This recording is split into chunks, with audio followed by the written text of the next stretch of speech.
Harree diida dabalatee bifti bineensota garii adii fi gurraacha. Kun bareedina qofaa fakkaachuu danda'a. Garuu sababi isaa dhimma jiraachuu fi jiraachuu dhabuu ta'uu beektu. Saayintistoonni bineensota garaagaraa fi sabab garaagaraa kennu. Fakkeenyaaf harreen diidaa ilbiisota ofirra dhorkuu fi bifa kan qabdi. Akka qorannoon agarsiisutti sararri adii fi gurraachi harree diidaa ilbiisonni dhukkuba daddabarsan akka bira hin geenye burjaajessa. Bineensi akka paandaa ammoo naannoo isaan wal fakkaachuu fi bifa kan qaba. Paandaan yeroo baay'ee da'oo bineensota keessatti argama.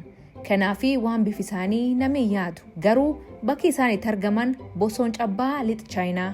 Naannoo kan keessatti bifti isaanii adii fi gurraachi ta'uun bineensota isaan adamsanirraa tissa. Fociin ammoo bifi isaa akka akeekkachiisaatti itti fayyadamuu danda'a. Yoo doorsifamee dhuufuu bineensota kaan balaa buusuu danda'u gadhiisa. Dibaan isaa adii fi gurraachi akkuma naannoo bineensonni isaan gaadanitti baay'ataniin babal'achaa deema. Kun bineensota kaanii fi erganatti hin siiqinaa jedhu dabarsa.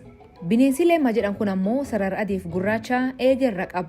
Bifti isaa bineensota kaan walitti fiduuf akka ta'e raagan hin jira. Bineensi kuniin yoo deemuu eegee isaa ol qeensa. Akka saayintistoonni yaadaniitti kuniin as jira. Kootti na ordofii bineensota kaanii jechuu. Amma sababa isa bartan kanaan dur beektu yaad keessan as jalaa nu barreessa.